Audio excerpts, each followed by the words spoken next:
હવામાન વિભાગે આજથી આગામી 48 કલાક માટે અનેક રાજ્યોમાં એલર્ટ જાહેર કર્યું છે। આજથી 2 દિવસ 5 રાજ્યોમાં વરસાદી એલર્ટ જાહેર કરવામાં આવ્યું છે। પહાડોમાં હિમવર્ષા અને મેદાની વિસ્તારોની અંદર કરા પડવાની સંભાવના વ્યક્ત કરવામાં આવી છે। શું છે સમગ્ર અહેવાલ, વિગતવાર ચર્ચા કરીએ। નમસ્કાર, આપ જોઈ રહ્યા છો ન્યૂ ભારત ન્યૂઝ અને હું છું આપની સાથે વલ્લરી વ્યાસ।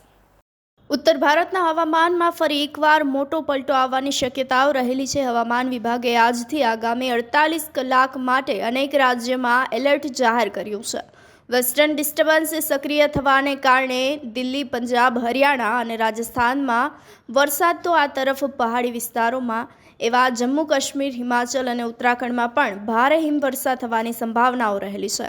હવામાન વિભાગના જણાવ્યા અનુસાર હાલ જે છે તે વેસ્ટર્ન ડિસ્ટર્બન્સના પ્રભાવે સમગ્ર ઉત્તર ભારત અત્યારે ઠંડી અને વરસાદના ભરડામાં આવવા જઈ રહ્યું છે। હવામાન વિભાગના જણાવ્યા અનુસાર દિલ્હી, એનસીઆર સહિતના ચંદીગઢ, આ સાથે જ હરિયાણામાં વાદળછાયું વાતાવરણ રહેવાની સંભાવના વચ્ચે હળવાથી મધ્યમ વરસાદ પણ પડી શકે છે। તો રાજસ્થાનમાં પણ અનેક વિસ્તારોમાં માવઠા જેવી સ્થિતિ સર્જાવાની ભીતિ સેવાઈ રહી છે। સિસ્ટમને કારણે મેદાની વિસ્તારોમાં પવનની ગતિ વધશે।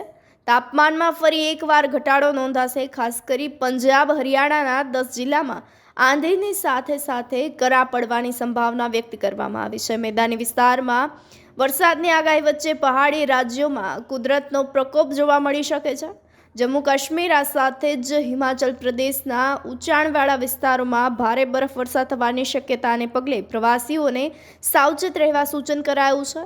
તો ઉત્તરાખંડમાં પણ પહાડો બરફની ચાદર નીચે ઢંકાઈ ગયા છે। પરિણામે જનજીવન પ્રભાવિત થઈ ગયું છે। આગામી 2 દિવસ સુધી પહાડી વિસ્તારોમાં કુદરતી આફત જેવી સ્થિતિ ઊભી ના થાય તે માટે વહીવટીતંત્રને એલર્ટ પર રાખવામાં આવ્યા છે। વેસ્ટર્ન ડિસ્ટર્બન્સના કારણે ઊભી થનારી આ સ્થિતિ ખેડૂતોમાં પણ ચિંતાનો માહોલ જોવા મળી રહ્યો છે।